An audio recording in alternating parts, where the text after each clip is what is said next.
വേറെ സംഗീതം ഇല്ലേ,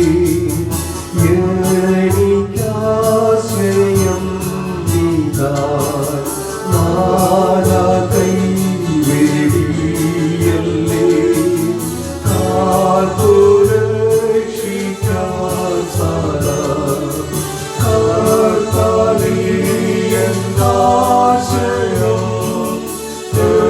പാദമെൻ ശരണം. രുചികളിൽ കീഴുന്നു ചേർത്തു സൂക്ഷിച്ചിടണം. ദൈവനാമത്തിന് മഹത്വമുണ്ടാകട്ടെ. ഇന്നത്തെ പ്രഭാത ധ്യാനത്തിനായി 54 സങ്കീർത്തനം 3 വാക്യം. അന്യജാതിക്കാർ എന്നോട് എതിർത്തിരിക്കുന്നു, ഘോരന്മാർ എനിക്ക് ജീവഹാനി വരുത്തുവാൻ നോക്കുന്നു. അവർ ദൈവത്തെ തങ്ങളുടെ മുൻപാകെ വെച്ചിട്ടുമില്ല. ജീവിതത്തിൻ്റെ തീച്ചൂളയിൽ നിന്നുയർന്ന വിശ്വാസത്തിൻ്റെ വാക്കുകളാണ് ദാവീദ് ഈ വാക്യത്തിലൂടെ പ്രഖ്യാപിക്കുന്നത്. ജീവിതത്തിൽ നമുക്ക് ചുറ്റും എതിർപ്പുകൾ ഉണ്ടാകാം. അത് പുറത്തുനിന്നുള്ള ശത്രുക്കളായിരിക്കാം. ചിലപ്പോൾ അത് നമ്മെ അറിയുന്നവരിൽ നിന്ന് തന്നെ വേദനയും നിരാശയും വരാം. വിശ്വാസികളായതുകൊണ്ട് നമുക്ക് പരീക്ഷകൾ ഉണ്ടാകില്ല എന്ന് ബൈബിൾ പഠിപ്പിക്കുന്നില്ല.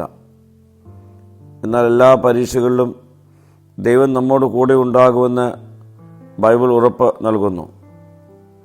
ക്രൂരന്മാർ എന്നെ ജീവനെ അന്വേഷിക്കുന്നു എന്ന് ദാവീദ് പറയുമ്പോൾ ഇത് ശാരീരികമായ ആക്രമണത്തെ മാത്രമല്ല, നമ്മുടെ സമാധാനം, സന്തോഷം, പ്രത്യാശ, ആത്മീയ ജീവൻ എന്നിവയെ നശിപ്പിക്കാൻ ശ്രമിക്കുന്ന ശക്തികളെയും ഇത് സൂചിപ്പിക്കുന്നു.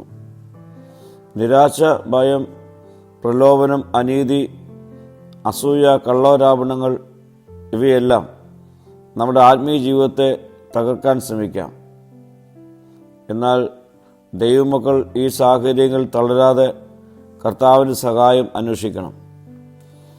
ദൈവത്തെ ജീവിതത്തിൻ്റെ കേന്ദ്രത്തിൽ വയ്ക്കാത്ത മനുഷ്യൻ എളുപ്പത്തിൽ സ്വാർത്ഥതയിലേക്കും അനീതിയിലേക്കും ക്രൂരതയിലേക്കും വഴുതി വീഴും. എന്നാൽ ദൈവത്തെ മുൻപിൽ വയ്ക്കുന്നവർ തങ്ങളുടെ വാക്കുകളിലും പ്രവൃത്തികളിലും തീരുമാനങ്ങളിലും ദൈവഹിതം അന്വേഷിക്കും. അതിനാൽ ഇന്നത്തെ വചനം ശത്രുക്കളെക്കുറിച്ച് മാത്രമല്ല, നമ്മുടെ സ്വന്തം ഹൃദയത്തെയും പരിശോധിക്കുവാൻ നമ്മെ വെല്ലുവിളിക്കുന്നു. ദാവീദ് ശത്രുക്കളുടെ ശക്തിയിലല്ല ശ്രദ്ധ കേന്ദ്രീകരിച്ചത്, ദൈവത്തിൻ്റെ വിശ്വസ്തതയിലാണ്. നമ്മുടെ സാഹചര്യങ്ങൾ എത്ര കഠിനമായാലും ദൈവം മാറ്റമുള്ളവനല്ല. ദാവീദിനെ പോലെ എല്ലാ പ്രതിസന്ധിയിലും കർത്താവിനെ വിളിച്ചപേക്ഷിക്കാം. അവൻ്റെ സംരക്ഷണത്തിലും വിശ്വസ്തയിലും ഉറച്ച് നിൽക്കാം. പ്രാർത്ഥിക്കാം. കർത്താവെ, നിന്റെ വിശ്വസ്തയും സംരക്ഷണവും തിരിച്ചറിഞ്ഞ് ജീവിക്കാനുള്ള കൃപ എനിക്ക് നൽകണമേ. മഹത്വം നീ എടുക്കണം. യേശുവിൻ്റെ നാമത്തിൽ തന്നെ. ആമീൻ.